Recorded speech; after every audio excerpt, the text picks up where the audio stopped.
Man, welcome to Big Talk. Thanks for tuning in again.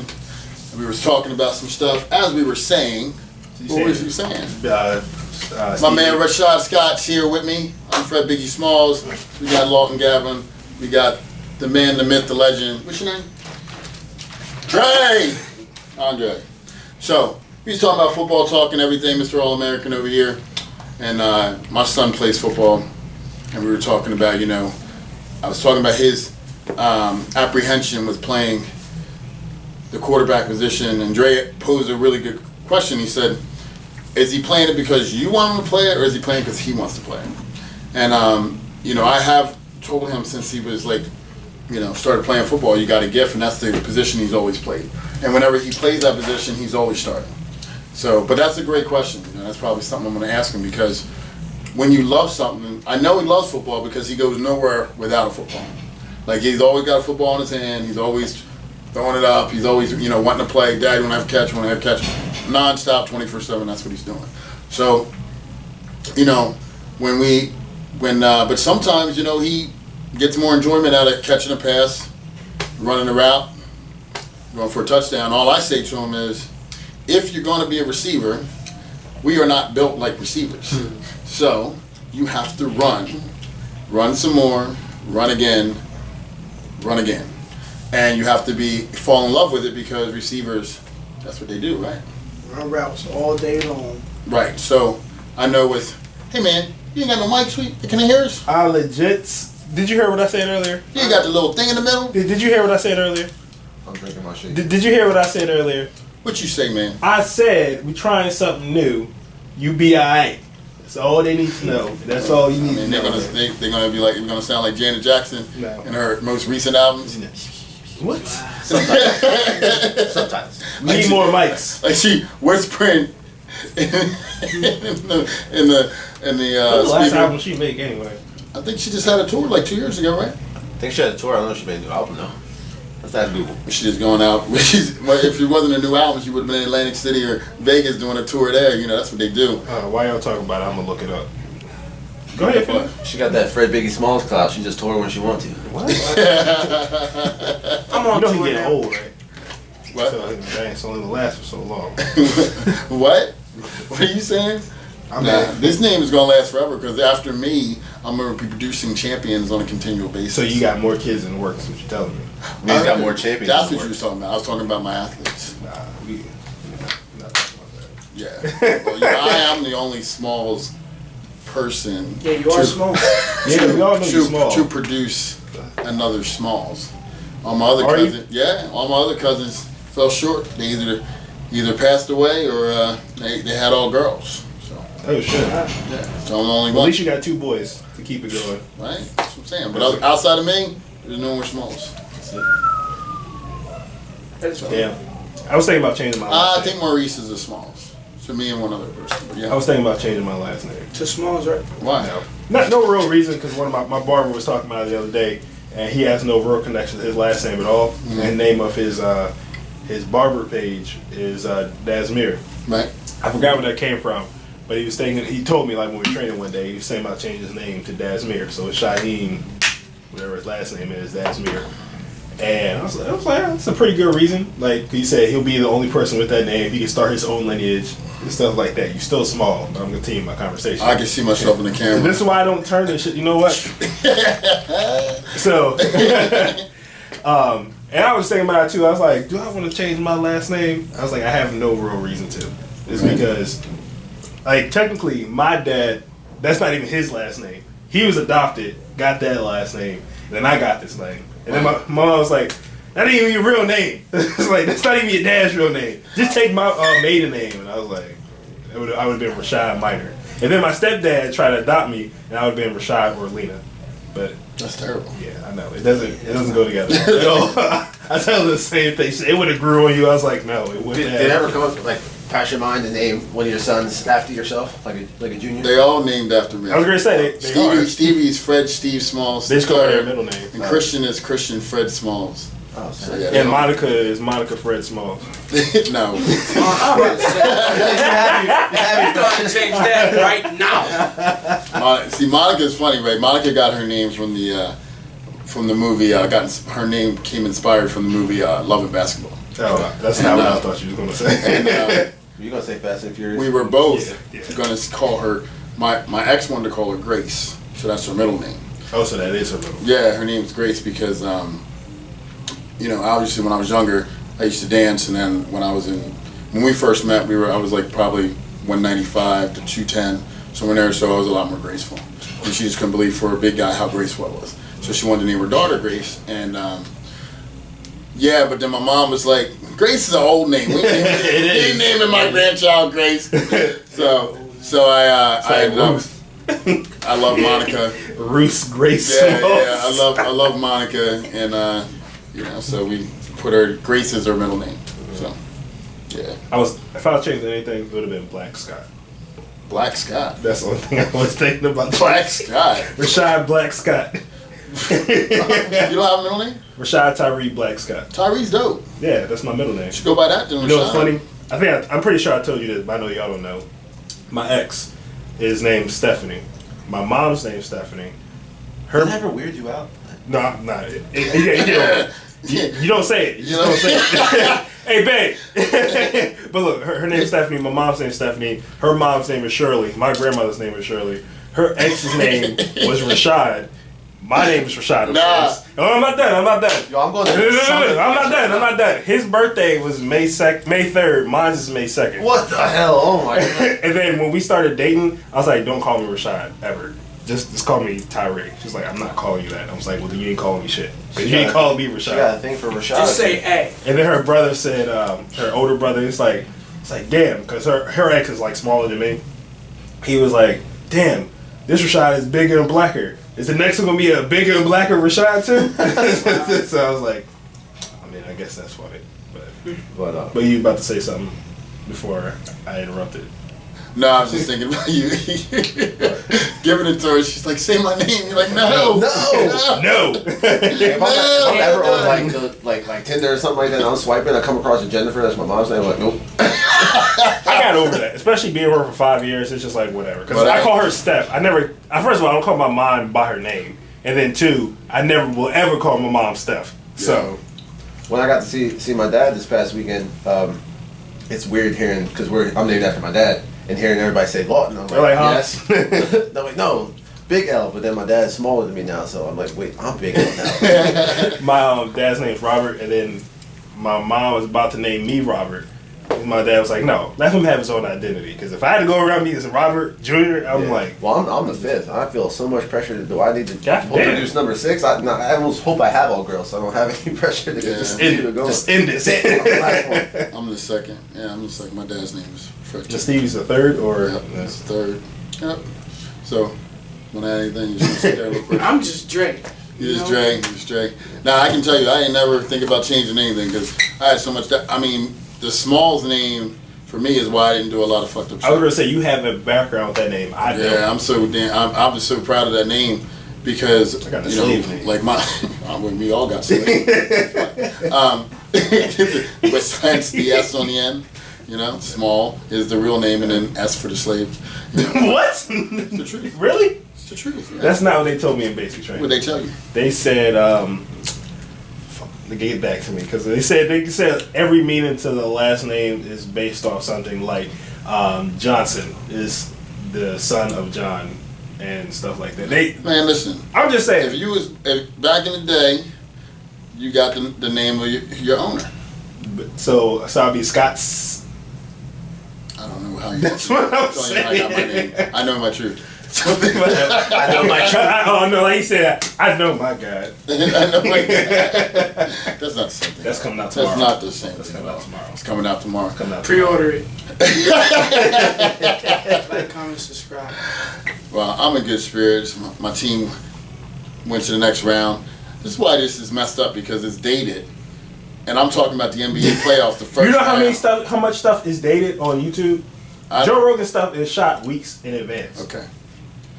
Yes, I'm gonna keep using Joe Rogan. This is a podcast, so I'm gonna use the reference. Well, anyway, yeah. So LeBron's team Saw a picture. Sorry. went to the next round, so I'm in good spirits. That was nice. That was nice. Who do you like? I don't know why we keep entertaining these boys, but the Rockets, you know, that's what I'm going for. I don't know why we keep entertaining the Thunder. Like, what's going on? Russ coming back doing all this wild stuff, but we gonna be alright. Oh, before We got y'all next round. he gonna say you next because I don't watch sports, so I'm not part of this I'm really big conversation. basketball. I'm really big basketball. Is this your king? Is this your king? I don't understand. What is he doing? Look at Jordan. That's your baby, And, huh? and look at LeBron. I'm gonna put it on the screen. That's great. That's great. That's great. I was like, is this your king? Oh man, yeah. Well, you know, I was sitting there watching it. Watching it this weekend, man. It's crazy because you get into a sport and you be so hyped on the sport that, like, my boy was like, "Yo, let's go out and get this. Let's go out to this restaurant or whatever." I was like, "Nah, man, Lakers on. I gotta watch." Yo, that's Gotta see what LeBron's about to do, but when I used to Stay up 30. That's right. I want to see him come back. when I used to watch football, like Steelers was my team, and I used to work security every Sunday, and they would like run me ragged. I'm like, how am I going to watch this game? How am I going to watch this game? And then I remember this guy told me, I don't know if it's still a thing, but it's called Front Row Sports or something like that. yeah. It's still a thing. Mm-hmm. So every Sunday, no matter what game is on, no matter where it's at in the world, you can watch it live right then and there, and for free. And What is Front Row Sports? It's gonna take mad pop-ups to get there. But you gonna get that game though. And that game might be like a quarter inch in your screen, you got to zoom in. I was like bootleg joint. Yeah, but you it's gonna but get if it, you want to though. watch it, it's there. Never actually used that site before. It's like I said, when I watched it, they had the full it was full screen, but like you said, you gonna have a shit ton of pop-ups to get there. But they had the Super Bowl on there. They had literally anything on cable. We don't condone pirating. I'm not saying I did anything. I'm just saying. That's how I used to watch the fights. Yeah. A pop-up will pop up every 5 seconds. And then you just had to hit it up. What it does is like it gives you a list of links. Yep. And you Got got like 12 links. You got to find a link that work. Yeah. You open up a link like, oh, not this. No. Here we go. Here we go. That's the Kodak joint. That's the Kodak joint. You're doing that too. Yo. I stopped fucking with streaming when LimeWire screwed up my entire computer. Man, LimeWire gave everybody computer aids. Yeah, it's terrible. Yeah. No, funny LimeWire story, right? So, y'all remember Two Girls, One Cup, right? Oh no! Stop. I'm not gonna describe it. If anybody doesn't know what that is, just Google it. Do you know what it Yeah, I'm not that young. is? He the same age as me. I just asked a question. Why would He was on the West Coast. How do we know? they might have just got it a little bit later, but that don't mean anything. But anyway, so my mom's probably watching this too, so it's gonna. Sorry, mom. No, because look. So what happened was, this is when it came out. I watched it late, and she's like, I was like, use LimeWire, download music and whatnot, and I couldn't find Two Girls, One Cup anywhere on the internet just to watch it. And I was like, I wonder if LimeWire got it. So I found it, and I was like, okay. Downloaded it, changed the name of the title to like some song or whatever, watched it, and I'm like, ugh, this shit nasty, da da da da. And like a day or two goes past, my mom gets back on the computer, clicks what she thinks is music. Hey, I'm in my room, all I hear is, what the fuck is this nasty shit on my computer? I was like, I should find it. And I was like, I don't know. LimeWire crazy, right? How old were you?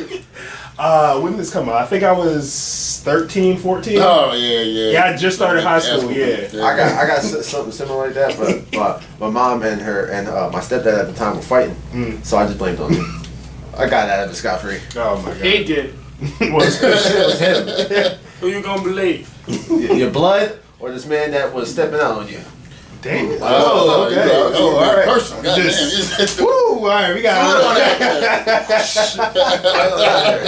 Got out of it though, so. Oh wait, no, I got my stepdad though. It was funny. So he had like the act like for porn for me, it was just all computers. Like if I happen to get a DVD, I'm like ooh.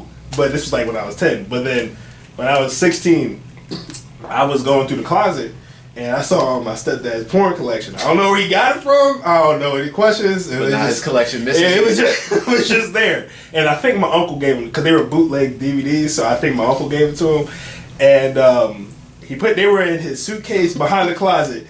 And I was like, that's a weird place to put it, but I know where to find it. So like a week goes past and then it moved again. I think my mom was like cleaning out the closet, so he's like, all right, I gotta move this shit. Tell me why this man put it in the filing cabinet all the way in the back, right? I'm like, how I found it, I don't remember. But I found it. I found it, and then a day later, my mom said, "Hey, is that your stuff?" I was like, "Is that just to see if she knew what I was talking?" Like, "Is that your stuff in the file cabinet?" I'm like, "What stuff?" No, I played so dumb. I was like, "You talking about my transcripts?" And then she's like, "No, I'm talking about the stuff all the way in the back." I was like, "Most of my files in the front, so I don't know what's in the back." She's like, "All right," and walked off. I was like, "Whew." And then I overheard them talking about, it's like, "You downstairs, hide your nasty shit." I was like, "Ooh, it wasn't me. It wasn't me." Thank you, Jesus. And I just told somebody this story the other day. When I was at my grandparents' house, because they had broadband. When broadband first came out, my mom refused to get broadband for the longest, so we had dial-up. So I would call you, internet go out. Yeah, we calling us. On the game. We had that for like, I think we had it like at least till like my 10th grade year, 10th grade year. So what was that? 2008. We had dial up till like 2008, and that's when YouTube came out too. But yeah, I know. So when I went down to my grandparents, they had high speed internet. I was like, "Oh, about to watch some high speed porn." All right. So my But you watching people or you watching cartoons? This was cartoons. Okay. Right. I don't care. Right. Look, no shame. No shame. But this what makes it worse. High definition fake titties. Look, so Wow. this time I think I was like 12 or 13. So what? You was excited about watching porn at 12 to 13 years old? I lost my virginity at 12. Whew, okay. Mom, didn't know if you knew that. Well, she won't say, hey, whatever. No, it might have came up in conversation, but so I was down there. Well, if you didn't know, you know. I was down there, and I don't know if y'all remember, like, we tried load stuff, it'd be like, doop, doop, doop, and going down the screen slow. So I finally got a website, I'm like, ooh. And it was like 5 o'clock in the morning, I was like, damn, I probably took from midnight till 4. Exactly. So I finally got the full screen on. I was like, this is some quality pictures right here. Let me print them out. And I hit print. Nothing happened. I'm like, wait, I turned the printer on. Like, what's going on? What is that? I stayed there for like 45 minutes. You're printing out pictures of cartoons? I'm 12. I am 12 at the time. I don't give a shit. Look. As long as your boat floating. I have no shame in who I am. Oh my God, y'all need to just go get Mickey Mouse. It's not the same. It's not the same. Anyway, so I was printing this shit out, and I was like, I'm gonna keep this for later because I don't know if I'll be able to get back on the computer tonight. So I got this for later. But I'm here printing that shit. I was like, fuck. So I just turned off the computer, reset the printer, thought I'd be good. Went to sleep, woke up at like 11, and as soon as I go downstairs, my grandparents say, I'm like, they didn't think nothing. I was thinking I was safe. He was like, so you putting stuff out on the computer? I'm like, huh? I was like, no, I wasn't. And then then what's this shit right here? I was like, well, what happened? Time out. Imagine being a grandparent, waking up in the morning. If I seen cartoons. Like, this could only be one person. So she probably, well, what's this shit? I made up the stupidest ass lie looking back now. I said, well, I was playing video games on the computer and then a pop-up came up and I tried to exit out, but it printed instead, so I don't know what happened. And this is my dad's side of the family, and they didn't really beat you like that. So I don't remember how I got in trouble, but I know I got in trouble. And I was like, looking back, like, you old dumbass. Like, why'd you put yourself in that position? That's crazy, man. I know you get the old bootlegs, pay $3 to $5 for them, $3 to $5 for them, put it in, be all excited to watch the movie. You get it, and it be on like one line on top of the screen. You be like, fuck, man, I watch Your Baby's Daddy or My Baby Daddy, that movie. I watch the whole thing on the column of the screen like this. So that's why I don't support artists selling their CDs. I paid $5 for this. He's like, oh, I just need $5. Oh, cool. It's one fucking song. I paid $5. One song? There's one song on there. I'm like, no, fuck that. I went back in to get my money back. He was gone. I'm like, well, I'm the sucker today. I bought one CD. I can say I make $5 a song. Yeah. I'm like, I'm the sucker today. I bought one. It was like 12 songs on there, though. At least you got 12. I got one. 10, 12 trash songs, but it was 12, though. And most of the song was instrumental. He only rapped like 6 bars. Yeah. Right. Yeah. All right, that's it. Purchase. Thank you for your purchase. You ain't even gonna see me again. I'm out. Yeah, see, that's and they was like they be at the gas station too, pumping gas. Walk, hey man, you want to support the community? I'm like, can I just pump my gas and go? I'm please? like, what's your Spotify account? I'll switch. Yeah. I was like, well, I ain't got that yet. I'm working up to it. I'm doing that with homeless folks. Be asking me for money. I'm like, Oh, I ain't giving you money, but I'll give you some food. Though. So you know how on the corner on 273, you got like the homeless people up there and the dude selling flowers.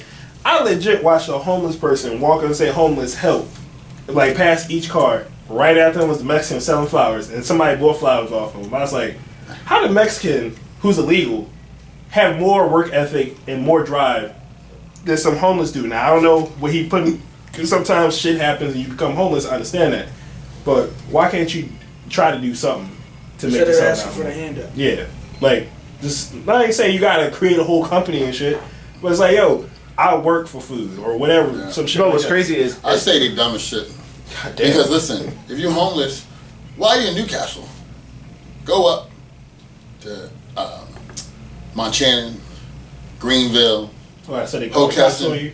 What? You ain't calling the cops. You do the same thing. If you go down by Lantana Square where everybody got money, I feel like there's some type of hobo hierarchy. You got to get a certain level to get up there. So that might be new. That's a real thing, and I forgot what country it's called. Beggars Circle. No, I'm serious. Look it up.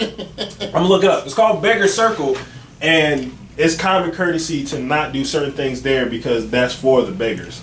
really? I think it's called Beggars Circle. I can't remember what country it is though. I know in Camden, right off of the Ben Franklin Bridge, they got a whole like tent city, just homeless people all living in tents. Yeah, we got They made a whole community out of it. Yeah, I seen that in Texas too.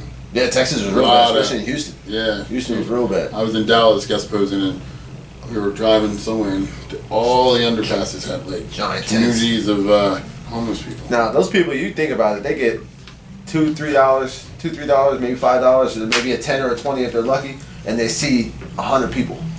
They're making money. It's just they're spending it on the wrong stuff. They did a whole story on where people were doing that, dressing up homeless, and the one person that made like $80K. She got caught. She went and got in a nice car. Somebody finally caught her, didn't they? I know they got in a nice car. I didn't hear the part about getting caught. I think I saw it like on the news or something. She got caught and called Yeah. out for it. No, I mean, I can't about it. hey, I ain't knocking the hustle. No, I heard it. I legit heard it. Beggars Circle. It's might be calling something else, but it's like a legit thing where it's like you don't come here. If I panhandle at this time, you don't come at this time because it's like a hierarchy, like he was saying. But I forgot. I heard it over COVID. It's like drug turf. Yeah, essentially. Just like, You know hey, what I dread about COVID? what? The whole quarantine thing. We were forced to stay home.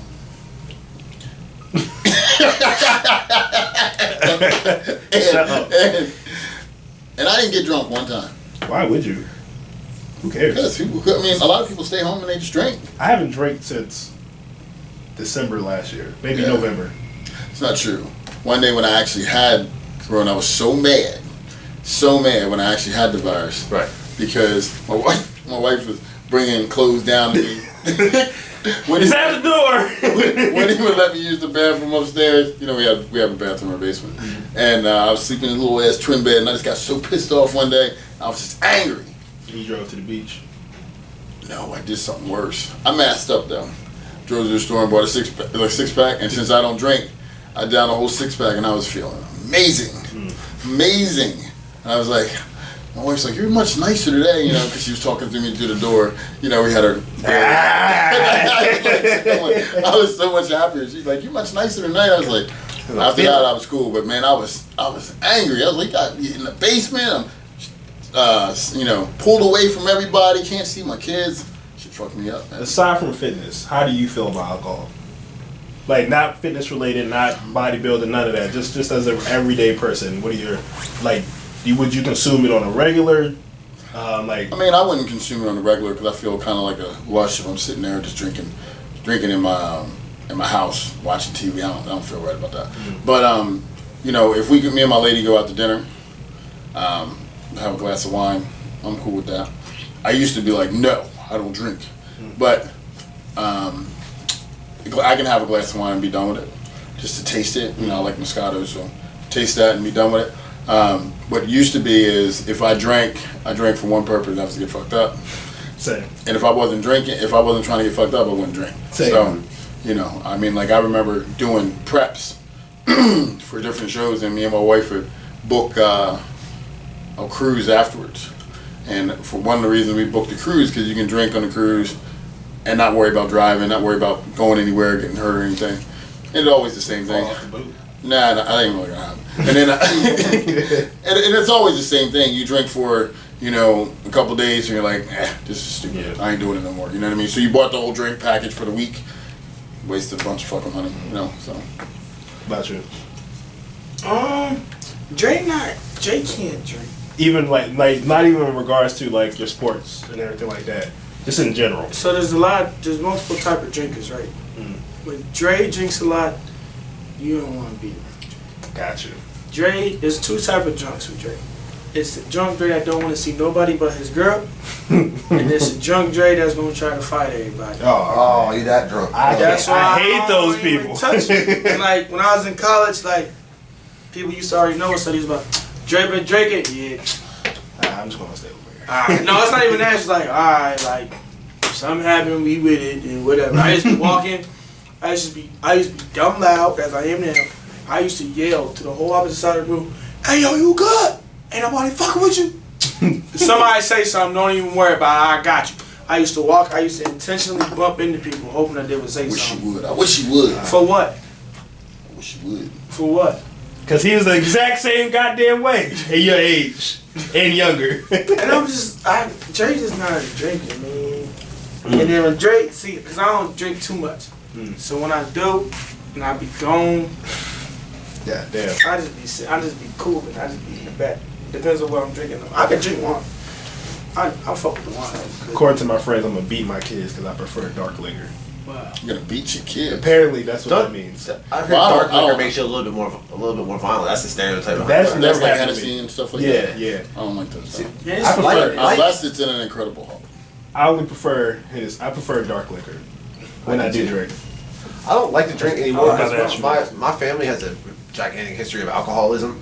So just for that reason, I'm like, I don't really want to succumb to that. So I try my best to kind of stay. I feel you on that because, like, for me, I can feel that I would get into a habit of doing it. You know, like if I started doing that on a consistent basis, I think it'd be a problem. I do kind of have an addictive personality. Yeah, too. yeah, because I have that in my family too. Like a lot of my uncles drink.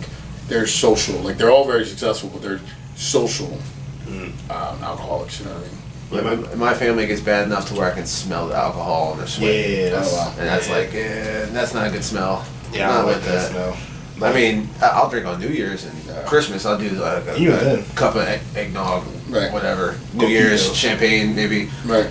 Maybe take some shooters. Now I had a bad time when I was in Houston. I was drinking every weekend. I started to discover my alcoholism, and then I came home and like, I had that shit happen, man. When I was in college, I was drinking like that all the time. So I was DJing, bouncing, and just drink out, hanging out, go to the sororities and stuff like that, drinking all the time.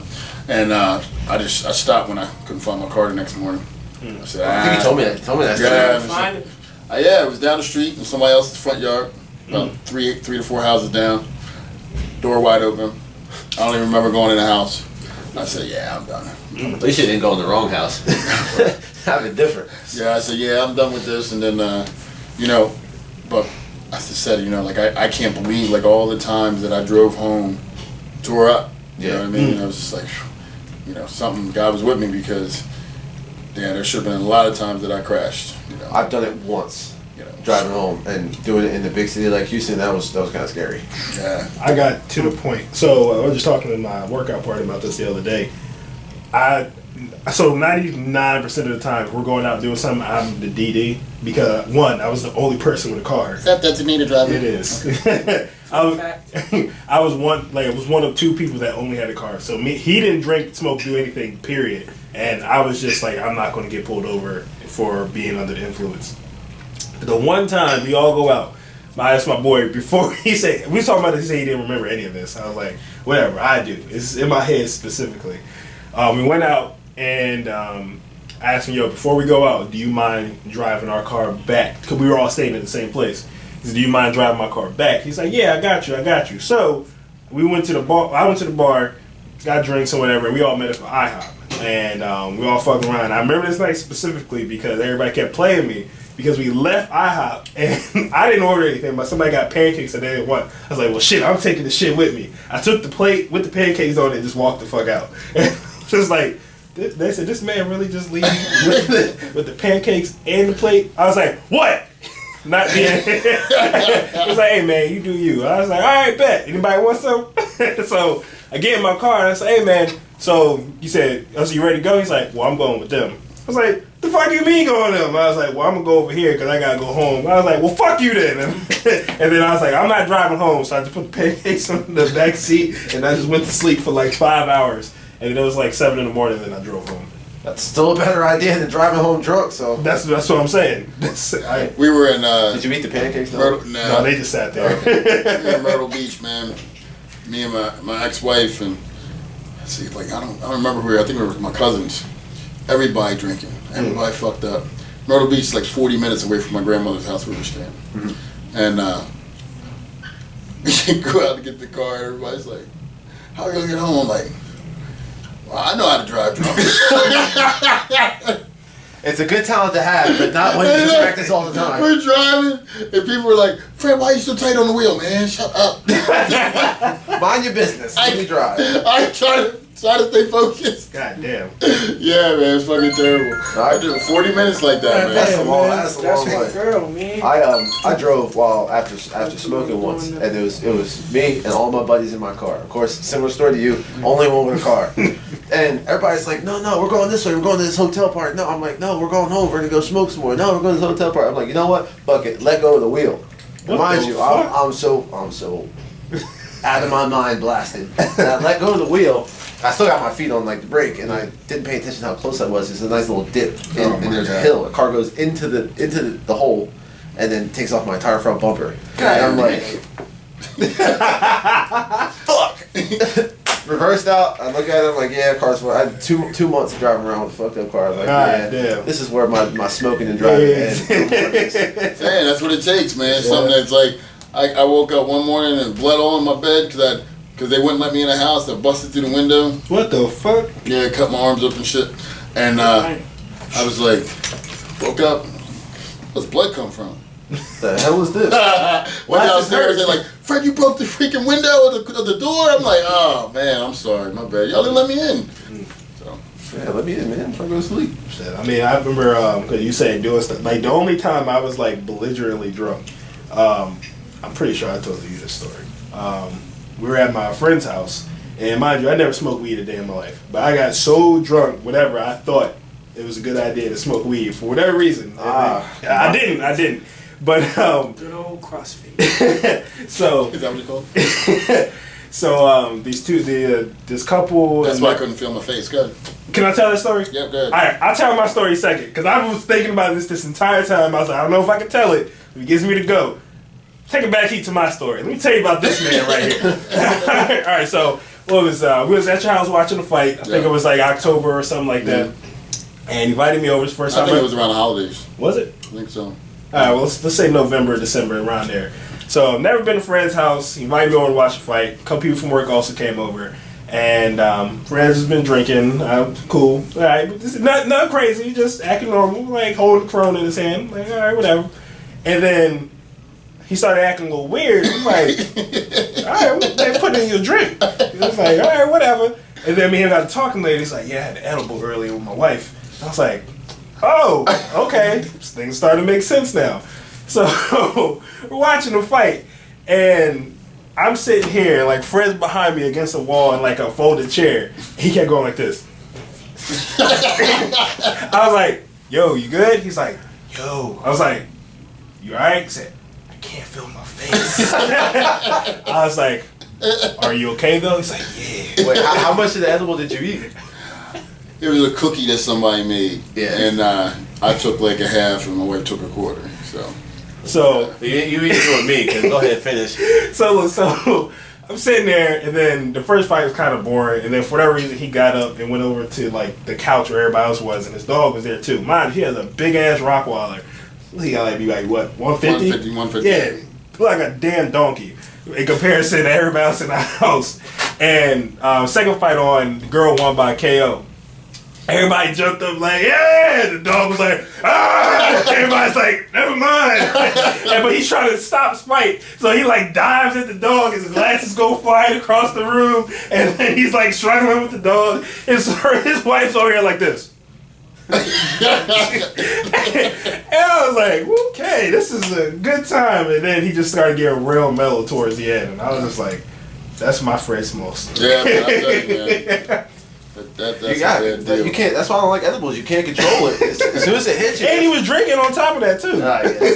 I learned my lesson. Face. So they took, when they compress the weed, they make the dabs. And we talked about this before. It's like that. It's more like a wax. Mm-hmm. So I ate dab cookies. I ate one. I'm like, oh, I'm not feeling nothing. I'm gonna eat some more. So I ate 5. What the fuck? I ate 5. Mind you, this is my fat boy days, so 5 cookies, everyone, that's a normal thing. Yeah. So I'm supposed to pick up my girl at the time. I'm supposed to pick her up for work. Needless to say, I never made it to pick her up. Oh, and shit. also, needless to say, I no longer had a girlfriend. Damn. So I end up, I become one with my, I had like this 5-foot beanbag chair. After all 5 of those, I became one with the beanbag chair. I wake up at 3 in the morning to 16 missed calls and angry texts and basically a fuck you, don't talk to me anymore text message. I'm like, well, no more dab cookies for me. I remember somebody here, a significant other, ate like a whole cookie to himself, no, whole muffin to himself, and said, yeah, I didn't feel shit, so I ate the whole thing. And then she was like, why would you do that? So she came home, saw him on the couch, like this, just laid out on the floor. And her daughter came up to him and was like, hey, how you doing? He's like, what's up? I was like, yo, you big as shit to be doing that. And I was like, that's why I don't smoke, and that's why I don't do shit. Nothing. Awkward silence. I just be.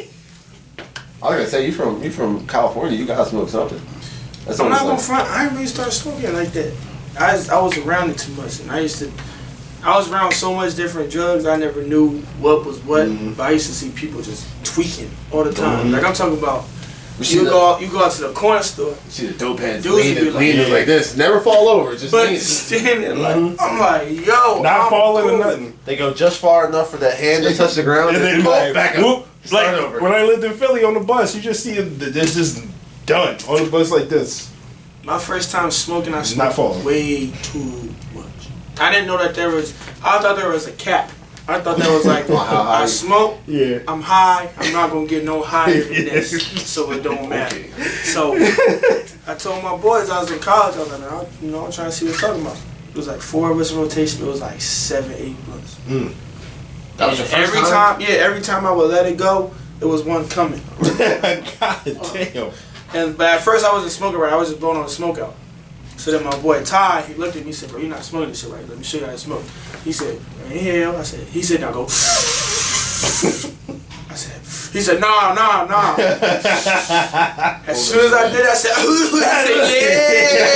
yeah. So every single time I would let it go and I get another one, I'm like crying.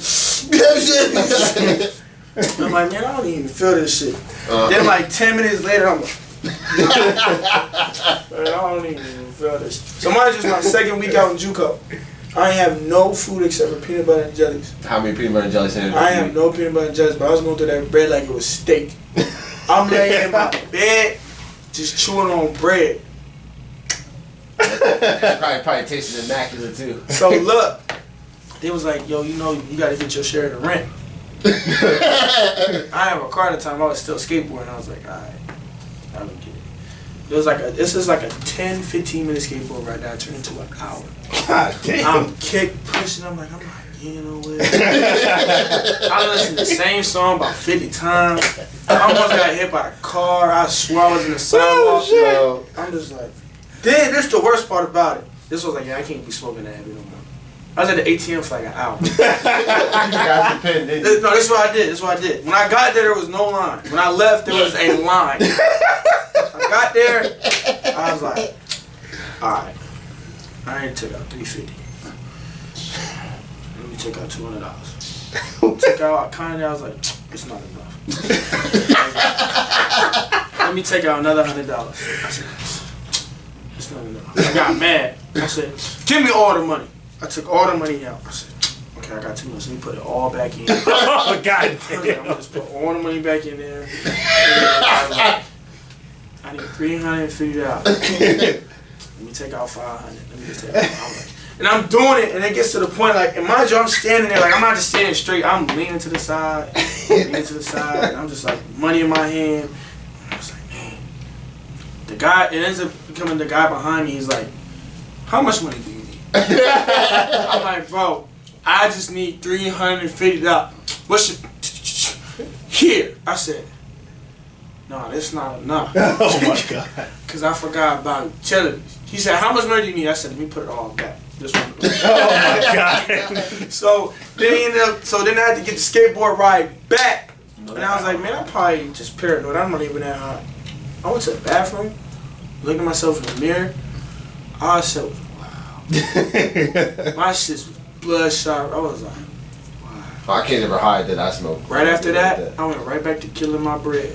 I was murdering that. Dude, you had a whole 6 hour I had like trip just for some rent money. I had like 4 loaves. I'm just. Yeah, you know you got peanut butter and jelly or something. Nah, I'm cool. I'm good. Nah, right? So, I went through all high school with a bunch of my teammates in wrestling, my boys, they all smoked, right? Never even thought about touching it. I don't do that. I'm small, so I don't do that, right? Then we went to college. My damn roommates wouldn't even go to class without smoking a bowl. Come on, Fred, hit this with me. Never thought about it. Good, ain't doing that.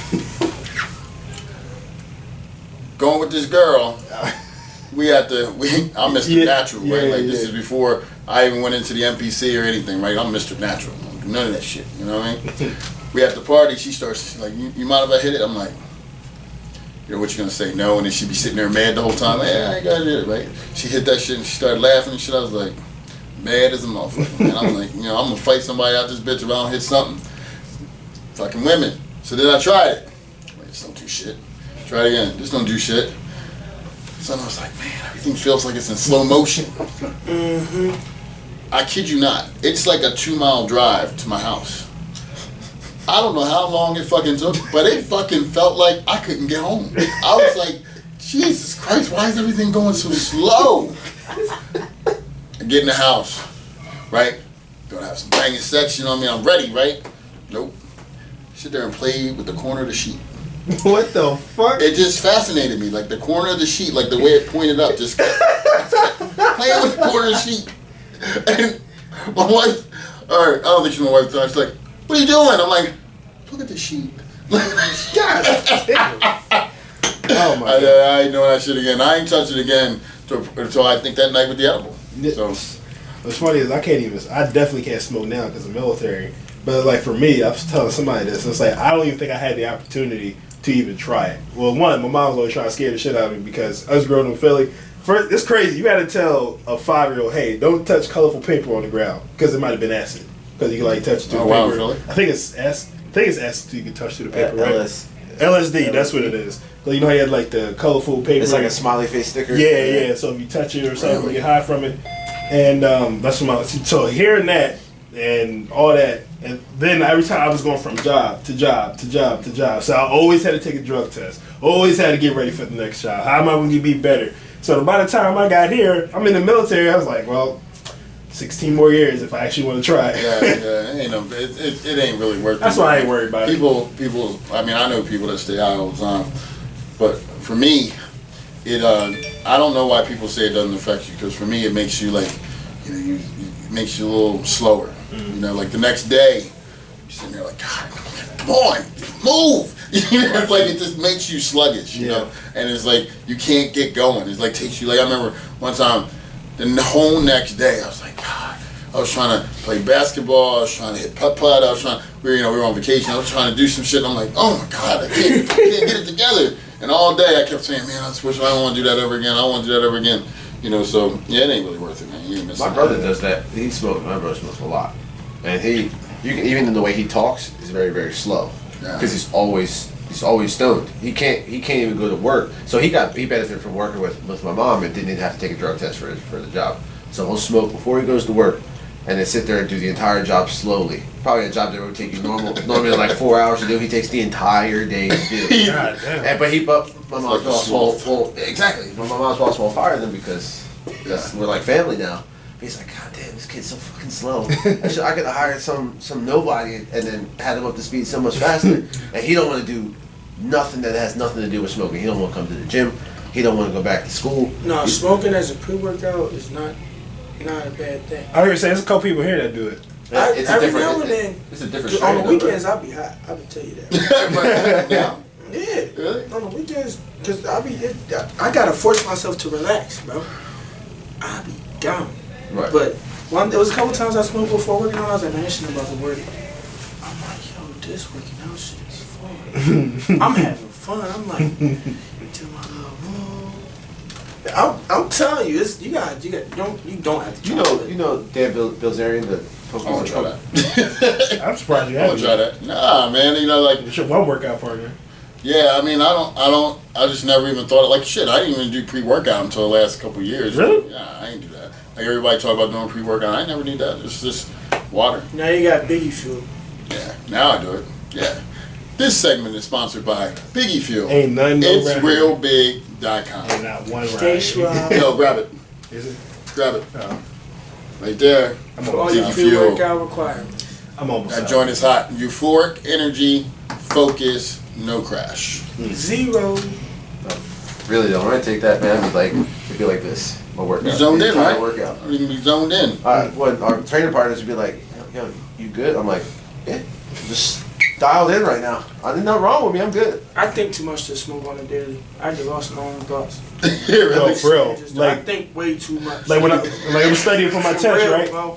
Like I have to legit go in a dark room and turn the light on or over me because like studying for the test one night. Because if I'm not, like I'll be on chapter or whatever about nutrition. I was like, what if I did this with this person's diet? And then I put the book down and then go look at somebody's diet real quick because I still got to do the diet later on. And then I do it this, change with that, go back to studying, and then talk about anatomy. Well, my back's messed up. So what if I stretch like I said in the book, and I just get lost? Like if something triggers me while I'm doing something, I have to do it or I'm gonna forget. Yeah, it's ADD. ADHD. Yeah. No, I get that. If I try and do programs during the day, you it's fucking terrible. That's why like 12 to 2 at night, people are like, all my clients are like, what, do you ever sleep? Because 12 to 2, I can do probably the same work as during the day I do from 12 to 8. Because I'm like just locked in. I'm not thinking about the internet. I'm not thinking about the text messaging, the music. It's just boom, Yep. in and out. Because I'm like, don't fall asleep. Don't fall asleep. And I'm just getting it done, getting it done, getting it done, getting it done. So yeah, I mean, I think you have your best window of the day to work. Everyone's got a different one. Mine's I think at night. Yeah, mine's at night too. We worked out the other night, and that's the best energy I had probably in any workout we've had up to that point. And it's always been that way for me. When I train at night, I'm always the best at night. Well, you and me used not train, but when I filmed you back in the day, 2 years ago, Back in the day when I was young and not a kid. it was just like we would be here, like you said, till 12, 1 o'clock in the morning, finishing up. You will finish out a workout, and then you do like 2 diets, and we bounce. But Yeah, shit. Yeah, that's right. so, That's right. Yeah, I can't do that no more. I don't mind training 2 to 4. It's enough food in me where I can feel strong. But that day we did that back day late at night. I'm like, I had all my meals in me except for one last one. I'm like, damn, I'm feeling kind of strong. For me now, I feel like based off everything I'm doing, I can't work out at night because it'll feel like, fuck, I gotta do this shit now. Where now I've specifically set time in my day, in the middle of the day, when I'm fully awake Right. and at my peak. Depending on how late my. I mean, it depends on who you're working out with too.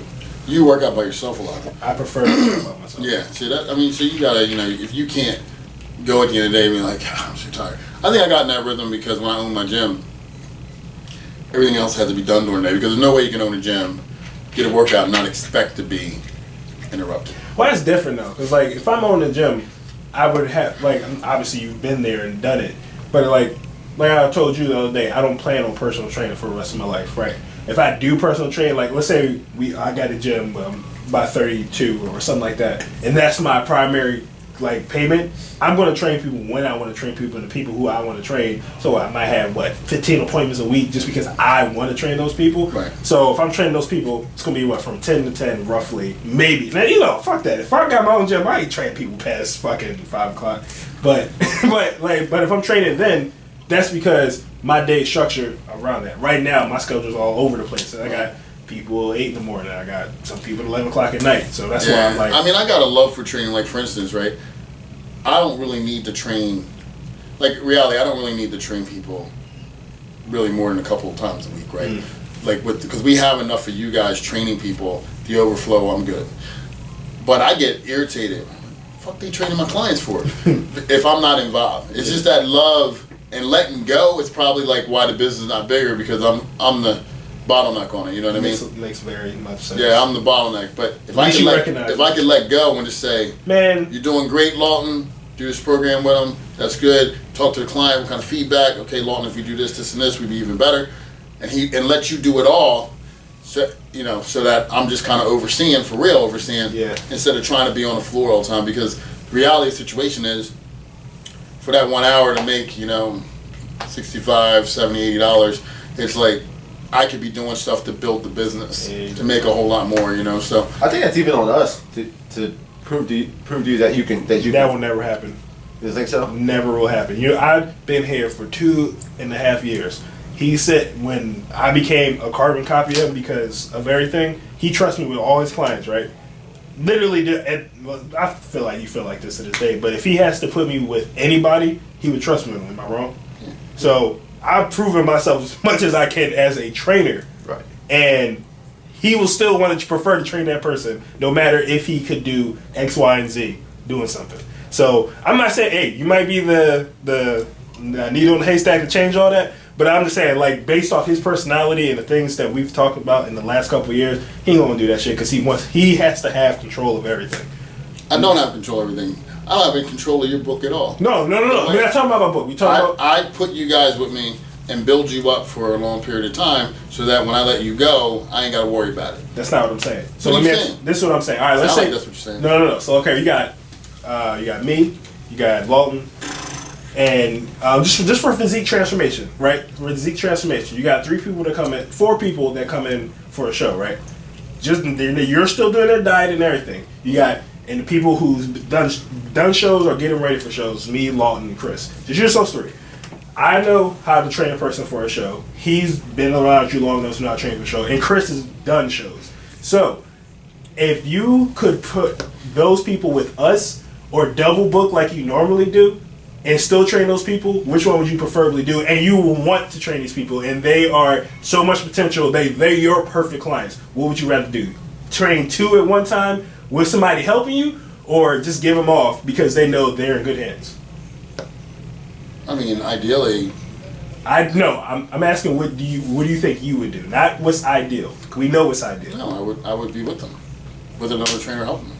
Just prove my point. Right. But see, that's the best of both worlds for me, and that's the way I built it. Because what ends up happening is, when I was doing like before, I'd see 18 people a day, and by the end of the day, I'm doing this.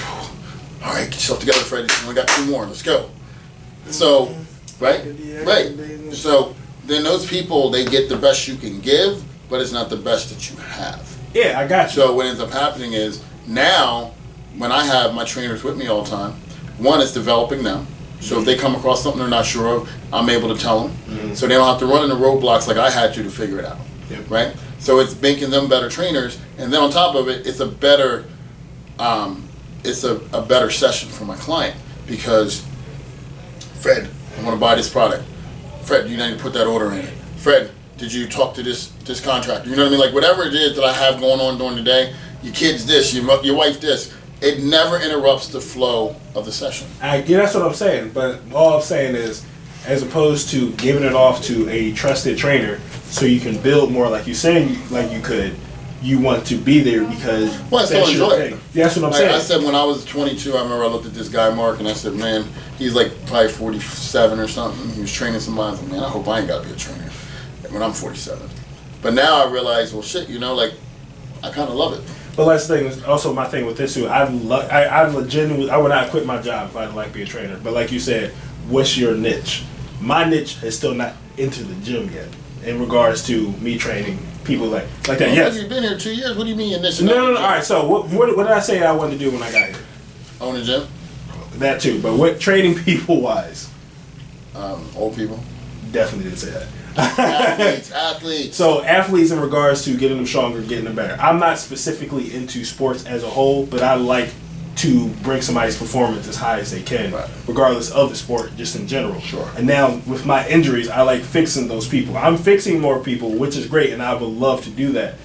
But if you can say, if some kid comes in here and from high school and they say, hey, my dad or mom wants to pay for me training sessions, I play lacrosse, I need to be faster, more efficient, how can you help me? Perfect client right there. I will work with him forever. Right, which is why I like having a company, because I'm like this. Fred, can you write my son a baseball program? No, but Rashaad, Tom, or Kate will. The other place, Drake can too. You know, so like it's just one of those points where, because you already have experience doing it. You know, you know, I want my son to play basketball instead of me trying to figure out and do something I don't really love doing. Give him to Steve. Give him to Steve, right? So you know, like I've done all of it, and I've done it successfully. But it's just not what I love to do anymore. Yeah. You know, and although that's the market to be in, everybody trying to make their daughter or son a superstar, right? This is crazy. They all think they're going to be college or get scholarships to college. They all think, which if they're decent, a lot of them do get scholarships. You know, D2, D3, D3 they get grants. You know, but yeah. So it's a great market to be in. But for me, I like working with my athletes. Do what you like. I love working with people that, like, I mean, it's cool. You see a girl that's like 200 pounds, you bring her down to like 140, you change her life. I still like that, don't get me wrong. Because, like, my mom, first person, may help her lose 100 pounds. So, definitely have a love for it. Right. But I have a love for performance more. Yeah, until they get that Stockholm syndrome. You know what Stockholm syndrome? I know what it is, but I don't. Your kidnapper. Who got kidnapped, though? Oh. Okay. Yeah, that's why I don't understand the correlation. You're right. Yeah, I thought it was just with like, the person what? in power. No, the kidnapper. Okay, well, erase that part out of it. No, I'm keeping it. But it's good seeing like somebody with passion that's been doing it for so long, and the passion is not wavering at all. It just means that somebody's really following what they were put here to do. Exactly. And it's exciting. It's motivating. It's fun, man. I mean, you have so much fun in this office. Yeah. And even when Fred does his normal, gift of gab thing, he's over there chit chatting. That's why he yells at me to set the timer. So when it's time to go, he does yell at me. Why'd you take him through that set? I wasn't going that long. I'm like, Fred, you were going for 2 minutes. Yeah, like he be like, keep the intensity. He got a client, right? He's like, all right, you get him started just on this exercise. I'll be out on the third set. And I'm like, yeah, okay. We're gonna do this, that, and the third. He come out, hey, why are we going this far? I'm like, you've been in here. Realize we got 25 minutes. We got 15 minutes left. He's like, oh, good job. There was one, I just started looking back in the book and started freestyling. I'm like, yeah, this is probably what we would do. Did we hit this body part? No? Okay, let's go do that one. Did we hit this one? Okay, yeah. Alright, this is probably, what would Fred do? Then Fred will come out and throw a curveball. I thought he was going to do that. And Fred will be like, nope, we're doing this. And I'm like, well, shit. I don't think I ever asked you this. So, obviously, I was here, me, Tori Peck, and everything, and me and Tom were like that, back-to-back helping you, right? What were you doing beforehand in the sense of, not in regards to the appointment-wise, but like, you like how you told us with how we turned out, you like the results came from us being there, boom, boom, boom. Did you do that beforehand? No, that's why, like, you'll hear people say my team is probably the strongest it's ever been. Mm-hmm. I'd say when I came up here in like 2009, 2010, that team was really strong. But this team is definitely the most competent team. Really? Like I've had other people that were good, but the ones that I feel like we don't lose people, I can pass anybody I'm training to other people. Like I felt very comfortable, even though I had my kids' thing tonight, that I didn't need to cancel appointments tonight because I knew Lawton and Tom would handle it, But before Lawton would have came in and done his 40 sessions, he would have been on his own because I would have trained my people by myself, and that's a disadvantage to him because how much after the 40 sessions did you learn? If I was by myself, to be real, nothing. Right. So I'm saying like it takes longer. You make a whole lot of mistakes before you figure it out. Now I'm taking that part out. Kind of like the same thing we do with personal training, right? Like people can come in and train in the gym, but how effective is it until they really understand what intensity they got to push at. Take this as a compliment too. Like I was talking to my ex yesterday. We talked not yesterday, whatever day it was. We talking about bills and shit, and then she's studying for her NASM now, and I think she tests next week or something. And she put this idea out there. I'm like, I understand why you're doing it, but I don't understand why you're doing it. She was like saying how she was going to try to work here, and I'm like, it's a horrible idea for both of us. But the main reason why she wanted to do it was because she works at a gym up in Philly, saying how if she became a trainer there, she would just get the job. They say, "What's your certification?" Okay, boom, start training people, figure it out. As opposed to here, you mentored me to learning X, Y, and Z. So she sees that. I was like, first of all, get your own mentor. I was like, it's not even the same. You don't even like him like that. So calm down. So I understand your thought process, but it's a compliment in the sense of how you run your company. People become great trainers here because they're just like, here's this, figure it out and go. Because if you just figure it out and go, it's one how people get hurt until you become a mediocre trainer. Well, I kind of stumbled upon that approach. Like, you know, when you go to training school, they don't really teach you like that, right? When you're studying the books.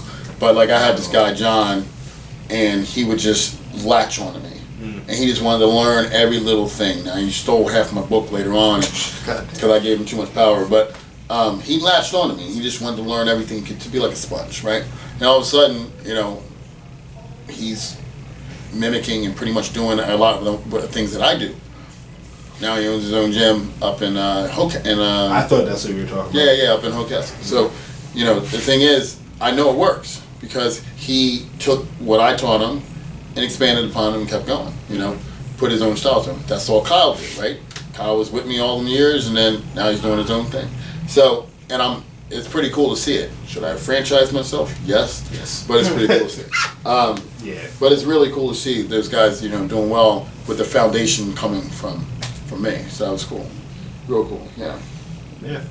So you went to the movies. The movies are back in session. So the world is opening back up little by little. I heard New York and New Jersey had some gyms open. Okay. Yeah, they won the first today, right? Edge open today. Today, yeah. Yeah. So you went to the movies and saw an unbelievable movie. It was awesome. I saw 2 movies. New Mutants, trash. Trash. Just straight trash. Don't go see it. Trash. Don't. I gave it a 5 out of 10. But I like Justice League and he ain't like that, so. Wait, you said 5 out of 10? You awfully generous. See, that's my point. You was bad for you too? That was a solid 2 out of 10. What's the last movie you've seen? In the theater? In the theater. I don't know. I can't remember either. I know it was last year. I went to go see. Probably Marvel was great. Gotta be. That's what dominated the movies. Most people, yeah. Nah, it was. It wasn't a Marvel. Queen and Slim. Yeah. I know. Fucking terrible. I saw that with me. I know. The movie was horrible. Did you see that with Monica? No, ew, no. That's all my wife, man. No, I remember you. Monica. I remember you saying something. How uncomfortable would I have been watching it with Monica in that car scene? That's my point. No, because I remember that movie was terrible. You said something in here, and then you thought about Monica. You said something to Monica about that scene. And you was like, ugh. Something I don't remember. And now the movie I liked was what was it? Thug. No, it's the one where it was the first movie that came out with the dude that got shot by the cop. They from down south. He was going for his pick, and the cop shot him. I wasn't Queen and Slim. What was something about? What was it? I know what you're talking Thug. about. It's and it had an acronym for something because the Tupac song was in it. All Eyes on Me. I know what you're talking about, but I don't think it was something Thug. I don't know what that was. That movie was fucking awesome. You got the perspective from the black neighborhood and the girl that was there. Oh shit! I know what you're talking about because she saw the cop kill him or something. Yeah, you got the perspective from the cops. Oh shit! What was it the called? The white cop and the black cop. You got the perspective from the white community, the black community. I mean, that shit was so dope. And the father it was based on, like, that was trying to protect. That movie was good. Yeah, it was something that movie hate. Was good. No, something love. Damn, what was it called? Oh, actually, the last movie I saw in the theater was Joker. No, I don't think. Damn, that was October. That movie sucked. That movie, that was a dark movie. That movie made me want to kill myself. That movie was so dark. No, that was. I didn't know it was gonna be that. My boy called me and said, "Yo, you know that got a Joker movie out?" I said, "Oh shit, I gotta go see that." I'm trying to go get some. I'm watching. I'm like, yeah, you about to kill yourself. What? Yeah, the streets dirty. Streets super you dirty. talking about the streets? Talking about what actually happened to the person. I'm sitting there. Yo, that was Damn, but I mean, it just set the theme for everything being dark, dingy, and just. But that's Batman comics just in I general. was gonna say I knew that going in. Like, But I didn't know it was like a mental health film. Though. yeah. Well, the I entire was like, Batman man, series boys is all about mental health. Going. What? All Batman is all about mental health. He becomes Batman because of his mental trauma from watching his parents get killed. Okay. So same thing with the Joker. Joker's just essentially an anti-Batman. Okay. Damn, what's the name of that movie? Because of I'm trying to something. find the name of this dumbass movie. Yeah, I can't let it go. Talk about something. I'm looking this up. Since you're on the topic of movies, I was just unfortunately with Chadwick Boseman dying. Yeah, Black Panther. Yeah, But seeing rest how in peace to him. How he was able to film all 4 of those major movies while being diagnosed with cancer, not just like regular stage 1, like stage 3, like one more stage and. That talks about mental strength there. And then not only was he training hours on day, like he was doing the mixed martial, like 3 forms of mixed martial arts he learned. He was lifting weights, was filming hours on day, and then was still seeking treatment while filming. That's crazy. And my somebody's like a family member to me is going through cancer like that, lung cancer, and when she comes home from chemo, beat up. she's done for. So only imagine the dude to go do a chemo treatment and then go on set and do essentially what we do all day long. I got a client that his wife is going through chemo now, and but her entire chemo, one of the things she made herself do was train every day, and it helped her. It helped her cycle through whatever toxins in her body faster. Get them out. I feel like you got to maintain some kind of normalcy at least while you're going through that stuff. Well, I mean, they're basically pumping you full of toxins to get rid of something that's killing you. That's something that would be incredibly. You got to be incredibly mentally strong to want to still train through that. Right, and then I also read an article that he was working with kids who had the similar type of cancer that he had. Yeah, I saw that. So he's going to his treatment, going to see the kids, and he was like, "Yeah, I got to do these movies because these kids are telling me they're waiting for the movie to come out. They're holding on so they can see this movie. If somebody with terminal cancer is telling you they're holding on to see something you did, you gotta keep working." Yeah, I mean that's pretty cool, man. Remarkable story. You know, you lost a good one on that. And I'm like, if he's doing that, I can't complain about nothing. I'm tired, so what? Good work. I mean, I think the greatest thing someone said is, and it's a real cool dude said to me, someone to take your situation and win. I don't know who said that, but he seems to be a pretty cool dude. But I mean that's true. Like what I mean. Like in that situation, someone has stage 3 cancer. They can be woe is me, and I'm not judging that because I've never had cancer, so I don't know how I would feel. But what I'm saying is, that's an example of a person taking that situation, say, you know what, I'm gonna do the most I can do because I only got this much time left. Right. Or I'm gonna sit back, lick my wounds, and keep going. Why me? Why me? Why me? There's just 2 very different mentalities, and so. I cannot find this goddamn movie. Yeah, let the movie go. Man. I can't, man. I can't. Shame. ADHD kicking in. Yeah. Just go Google the movie with that featured Tupac, All Eyes on Me. Movies with Tupac, All Eyes on Me.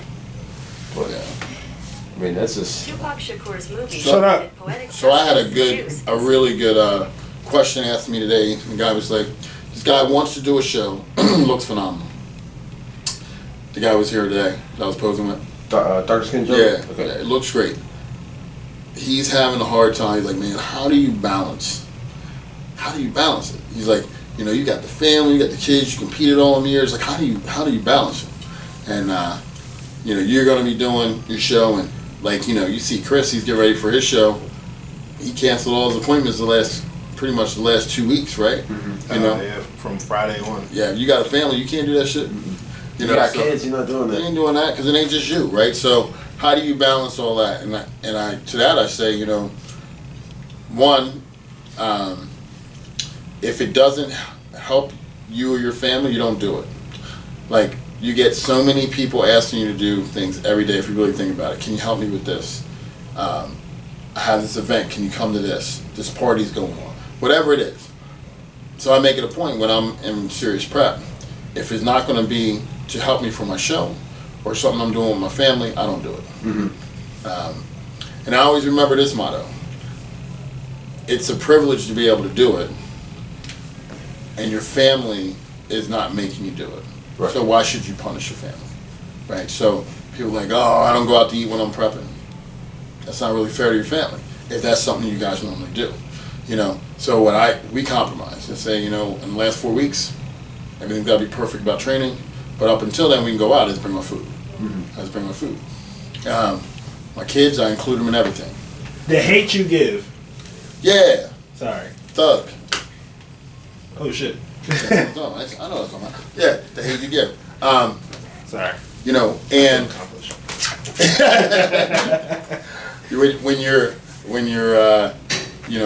my kids are involved in everything. So when my kids know they're going to be on stage with me and guest posing, it becomes like they're part of the prep.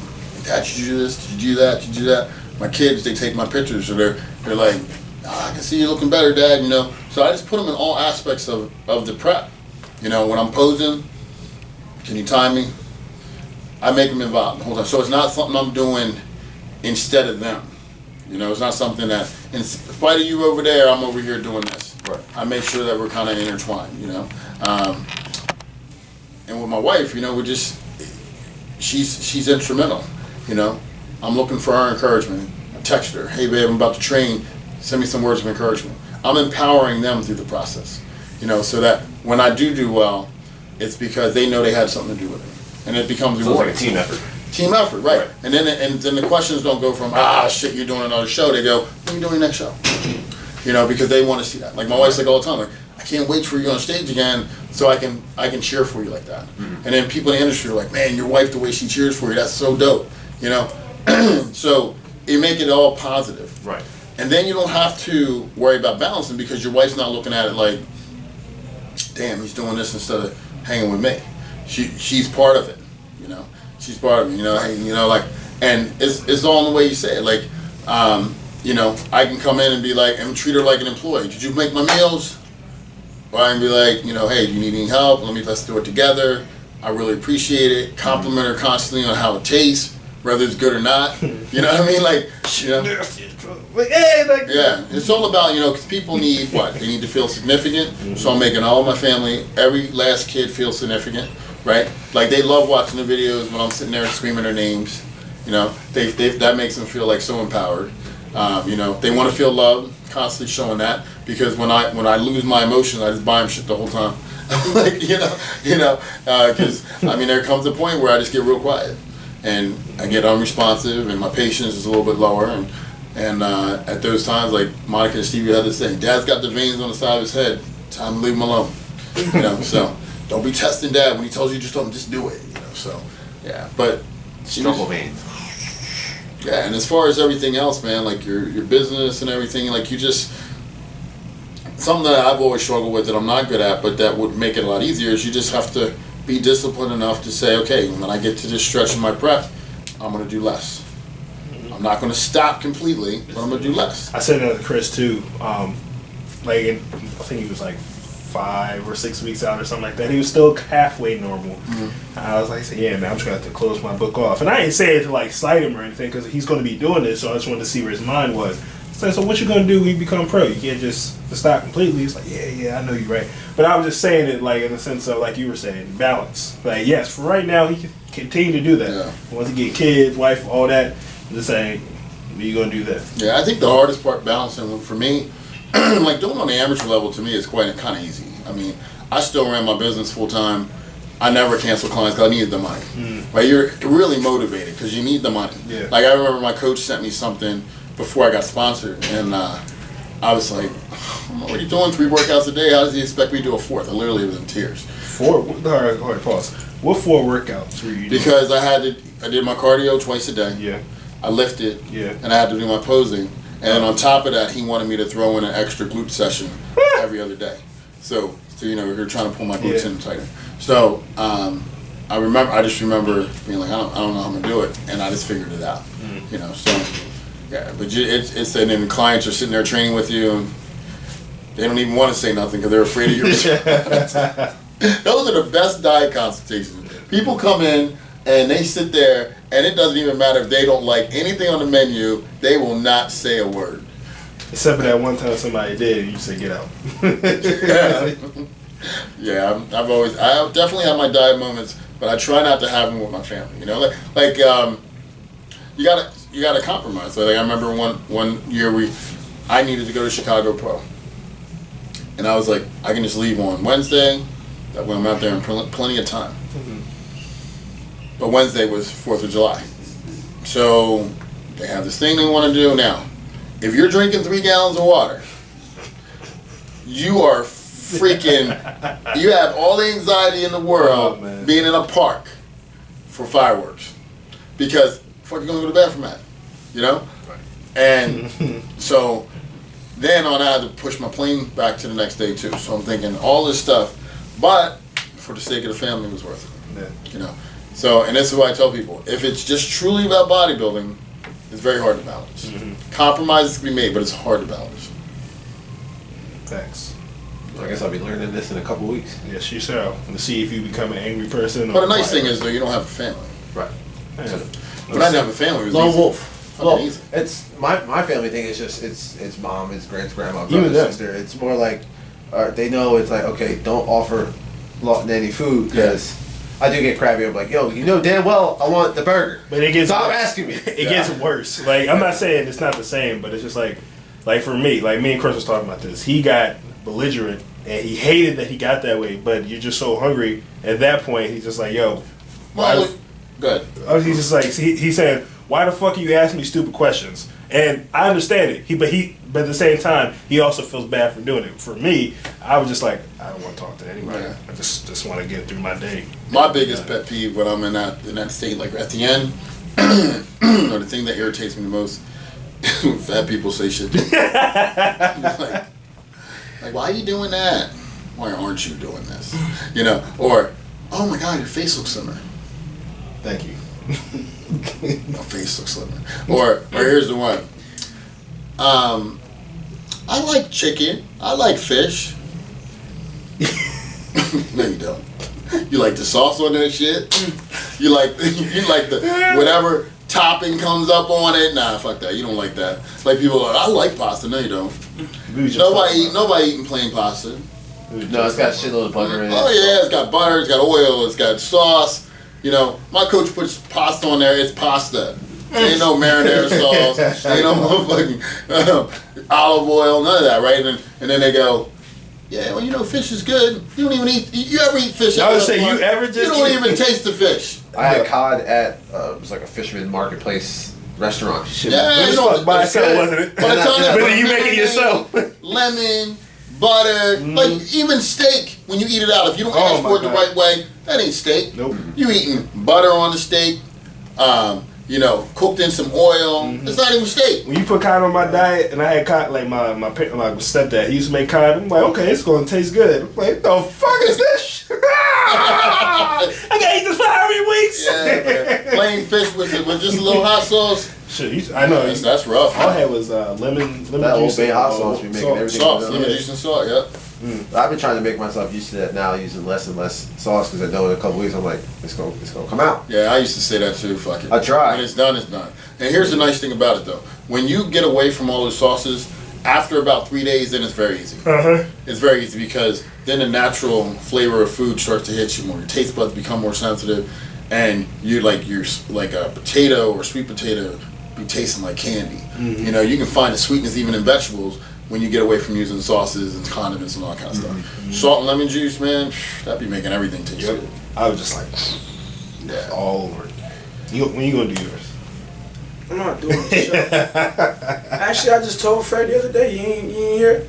72 weeks I'm up. 73 weeks up. Yeah, I was here when you said it. You said 71, man. Yeah. No, they pushed it back, COVID. You said 58 a couple weeks ago. They pushed it back because of Damn, COVID. it's crazy, man. Something 73 Hard weeks times now. up. That's wild. Yeah. So how do you balance your work professionally, because you grinding, we're trying to have some sort of personal life? So prior to me getting into a relationship, I used to just go to the point I've passed out in gyms multiple times. Like passed out, like went to sleep, or passed like and just randomly. You know, like last time I passed out, we were in Retro Fitness in Bear, and I had a crazy training week. Like I'm talking about, I was training like other people like 12, 14 hours a day. It was on a Friday, and I was trying to tell everybody, I was like, I'm here to be here. I don't have too much to give. And everybody was like, we about to max on deadlifts. I said, I ain't no bitch. I'm about to beat all of you. Why not? Why not? Why not? I remember I'm so trying to mad you pick ain't put up. that on the shirt yet. It's coming. I need copyright. Trademark. Ain't that cheap? It's not that expensive. Why not rap? Why not rap? I picked it. All I remember is picking it up and failing, putting it there. Everything after that is black. I woke up in the corner by the leg press machine. You woke up in the corner. What the fuck? They even check on you? I woke up. I'm like, what the fuck? They're like, yo. It's like 5 people in the face. Yo, you good? You good? The dude inside of me is like, man, yeah, I'm good. Shoot, what you talking about? I get up and instantly collapse. Boom. And I'm like, yo. So when I woke up, they called the paramedics. I'm strapped to all this stuff. What the hell? I'm telling you, you can call anybody that was there. They're gonna tell you just like this. This is why I love me so much. That's why I love me so much. I woke up. I had a hammer. I was inside one of the hammer press machines. I woke up. I'm like, the fuck? I'm looking at all this strapped up. The people was like, they asked me all these questions. What happened? What happened? What happened? Tell us what happened. I said just like this. I said, I was killing it. They was like, what happened to you? I was like, I was killing it. They was like, what is you going on? I was like, man, I don't know why y'all called these people. They was like, yeah, you passed out. I was just scared. I was like, you shouldn't have called them. You should have called the vet. I'm a I'm a dog. You should have called the vet. I'm getting up there like, so I'm like, man, this sound good. Now I got in my car and well, it took me a minute to get there, but my girl at the time ended up coming up to the scene. But I used to be so reckless. And I just keep going and going and going until I burn myself out. Take like 2-3 days off. Keep going until I burn myself out. Me being in a relationship, we've had a strong friendship and foundation prior to us being in a relationship. So now she forces me to rest. Sundays, that's why like even if you look at my screen time on my phone, Sundays my phone, my screen time is an hour. It's on airplane mode. I don't talk to nobody. I just enjoy the day with my girl. We do whatever the hell we want to do. Saturdays, I don't train on weekends anymore either. Like I don't train other people on weekends. I'll train some of my athletes, like my high school players, stuff like that. I'll probably train, if anything, 3 sessions on a Saturday. Then we hit legs. Yeah. So then I go crazy on legs, but I always train myself. Sundays, I don't talk to nobody. It just be me and my girl. We enjoy our time because we both be going hard. Yeah. She be up with you at like what, 4 in the morning? Yeah, we both get up at 4 in the morning. Yeah. You came to a party for me on a Sunday. I did. Family. Oh shit, that was Sunday. I do a family event, you know. Mondays, I make my day end, because Mondays she doesn't have to go to her other job in Jersey. So she's off on Sundays and Mondays. So Mondays I'll make my day end at 7, and I'll spend the rest of my day with her. So 7 in the morning? No, PM.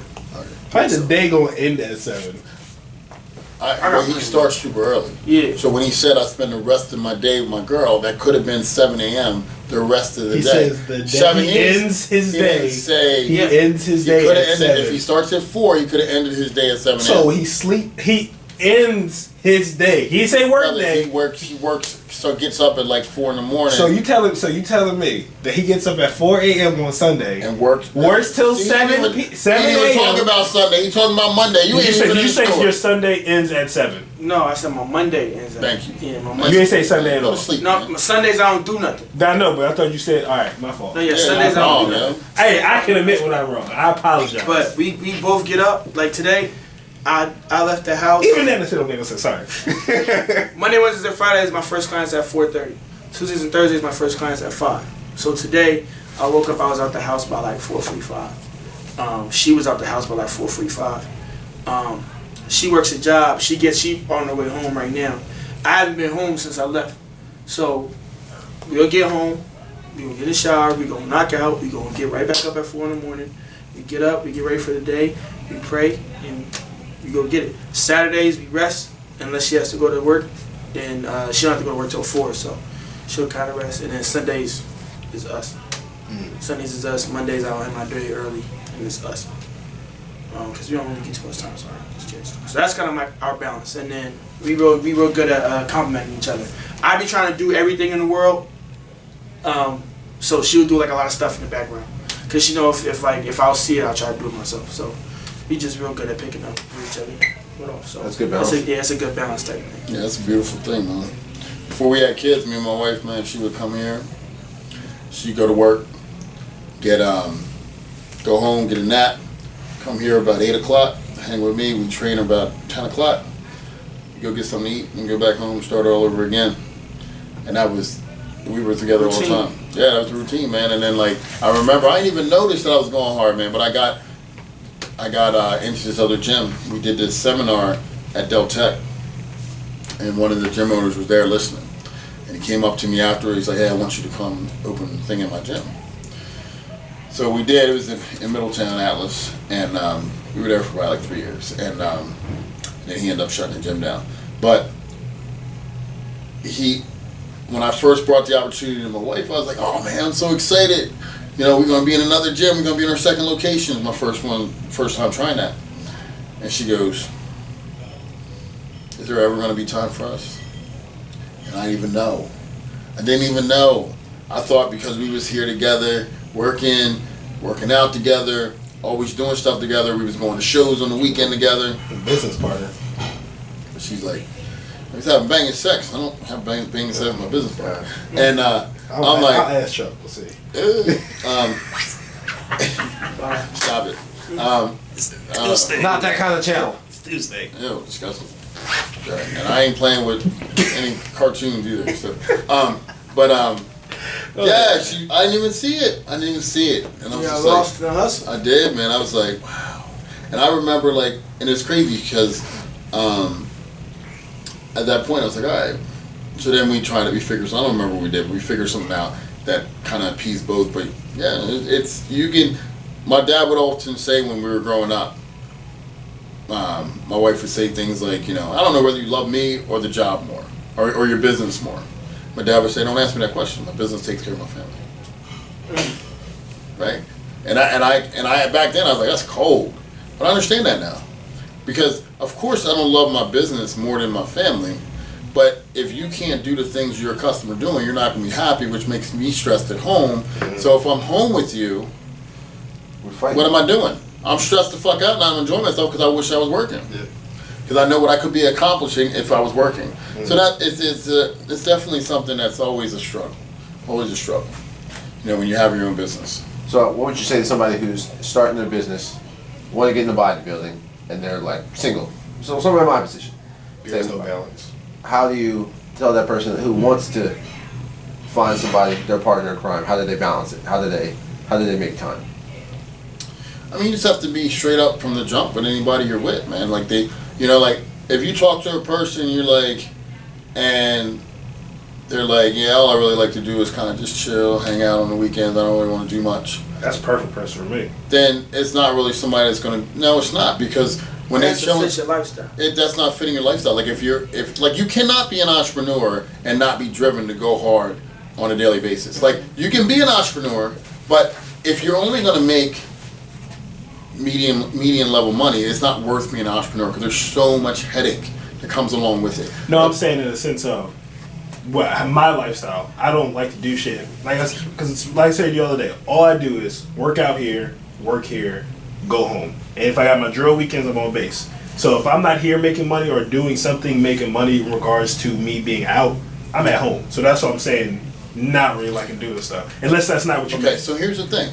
Right now, the way we position it, you have your own company within mine, right? Mm-hmm. But imagine if it was all yours, and you had Kate texting you about what responsibility she had next week. You have this person over here who works for you that's unhappy about something. Now you gotta have that conversation. You have this person over here who, God, they fucked up a client. Now you gotta handle that situation. All after doing your 60 appointments a week. Mm. What I'm saying is there ain't no time to relax when you're building a business. You see me right now, but I've had this shit forever. So regardless of whether I'm marketing for somebody or not, people are always going to come back to me because it's like the big fish in the pond, right? Mm-hmm. Like I've just been here so long. So their kids are coming to me. Their cousins are coming. You know what I mean? Like it's just been here. So you don't see that part. When I was building my business, I grinded 7 days a week. There was no such thing as a day off. Thanksgiving, I was in the gym training people. Mm-hmm. Like there's just no such thing as a day off because a day off means I lost opportunity. You know, I lost that lead or that prospect that I was going to get had I walked in. I don't mean that. I mean, all right. So let me rephrase what I meant then. So, I'll say usually me as my age, right? Right, I'd say 25. Anyway, so you were doing, you had your gym and everything like that. Now, in your off time, and I don't mean like you're grinding to do something else because you still went out and enjoyed yourself partying or whatever in general, right? I'm not saying over in abundance or anything like that, but your vice of having a good time with your significant other at the time, whoever it may have been, was like, say, go to the club or go do that. That's you what I have mean. extremes, but the extremes will not carry on over on a daily basis. For instance, babe, we just went away 3 months ago. Not go away, but like... No, listen, we just went away 3 months ago. Okay, but we haven't talked all fucking week. See what I'm saying? Like, the extremes don't what's the word? Compensate for the daily that a person who's not grinding with you or even has that type of mentality is going to understand. Like, they might understand it in the honeymoon phase for that first 2 months. But after that, this motherfucker ain't never home. I'm always going to bed by myself. Okay, now I understand. You know what I'm saying? Like, that's, so if someone's telling you, yeah, I'll let you know, like me, this is what I mean, my ex didn't work, right? My ex, I would tell her all the time, you need somebody who works at the bank. You complain about when I'm not here, you don't want to work, but you sit there and complain about me all the time because I'm never home. What do you want me to do? Somebody's got to pay the bills. And I'm not a guy who can work 9 to 5 and pay the bills. I got to work longer than that, right? To uphold the lifestyle that you like to live. You know, and 2 nice SUVs, nice house, you know, you want a dog, we take family vacations. Like, we're not living, and it's only on one income. You know, that's a lot. And never mind, I was like 26 years old at the time. It's a lot on me. So I would work all the time, but she wasn't in that mindset. She was like, I want a guy who makes a lot of money. She wanted her cake and eat it too. That works 9 to 5. Yeah, I understand what you're saying. That's not me. So entrepreneurial mindset is really something that when you get in a relationship, you got to make sure your partner in crime is down with. So there's a couple books that I read, a lot of like personal development books, and they talk about, like say one was The Way of the Superior Man by David Data, and then the 50th Law by 50 Cent and Robert Greene. They wrote it together. I didn't hear that one. I heard 50's book, but not that one. But then they so they basically talk about it's all together, and then they threw in another book by that was an autobiography about Julius Caesar, and basically the message of all of them together was that a man's purpose should be his number one. It should never be his woman should never be his number one, nor does any real woman want to be your number one. So as long as you have a purpose, that person who's really your partner in crime, really your what would you call it the other day, your matching flame, twin flame or something? Twin flames. Yeah. Twin flame. It's I gonna ain't say that corny shit. So one of y'all said It that. wasn't me, but I know the twin flame is. Go You ahead. said that shit. So he said, as long as you're on your purpose and you're handling business, your real partner's gonna follow suit, not gonna like stress you out. And at that point, if she's starting to stress you out, Yeah, man, I got super lucky, man. Like what? But you know, I got super lucky. My mom said this a long time ago. She said, "You set your life the way you want it, and you're so stubborn about the way you said it that all you do is if somebody can't hang, you just pull them out and put somebody else in." And that's pretty much. I'm gonna always do what I want to do because I'm so driven in the path that I'm running. And my friends say that too. Like he's like, man, this is crazy because like it doesn't matter who's on the boat or off the boat, you're always in the same direction. So for me, like I wake up every day with the same direction, is to be better. You know, so Cool. yeah, man. So did we kind of? I hope y'all kind of heard how we balance things a little bit. But yeah, so thank you guys. I think I had a lot of fun. I laughed. My cheeks hurt a lot. Hope you guys enjoyed it. Thank you for joining in and tuning in to Big Talk, where we teach you to believe in yourself, inspire others, and grow on a daily basis, both mentally and physically. Have a great week.